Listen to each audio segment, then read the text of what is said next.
ವಿಜಯ್ ನಾಯಕತ್ವದ ಭೀಮಾ ಈ ಸಿನಿಮಾ ಮುಖ್ಯವಾಗಿ ಯುವಜನತೆಯ ಭವಿಷ್ಯದ ದೃಷ್ಟಿಯಿಂದ ಮಾಡಿರ್ತಕ್ಕಂಥ ಸಿನಿಮಾ. ಇವತ್ತು ಬಹಳಷ್ಟು ಜನ ಯುವಕರು ಯುವತಿಯರು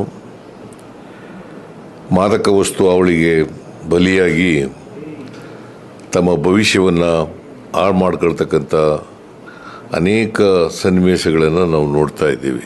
ಈ ಸಿನಿಮಾ ಉದ್ದೇಶ ಯುವ ಸಮೂಹ ಈ ಡ್ರಗ್ಸ್ ಅವಳಿ ಇದರಿಂದ ದೂರ ಇದ್ದು ತಮ್ಮ ಭವಿಷ್ಯವನ್ನು ರೂಪಿಸ್ಕೊಳ್ಬೇಕು ಅಂತಕ್ಕಂಥ ಸದುದ್ದೇಶದಿಂದ ಮಾಡಿರ್ತಕ್ಕಂಥ ಸಿನಿಮಾ. ಅದು ಸಫಲ ಆದರೆ ಸಿನಿಮಾ ಮಾಡೋದಕ್ಕೆ ಸಾರ್ಥಕ ಆಗ್ತದೆ ಅಂತೇಳಿ ನನಗನ್ಸುತ್ತೆ. ದುನಿಯಾ ವಿಜಯ್ ಅವರು ಇಂಥ ಒಂದು ಸಿನಿಮಾ ಮಾಡಿರ್ತಕ್ಕಂಥ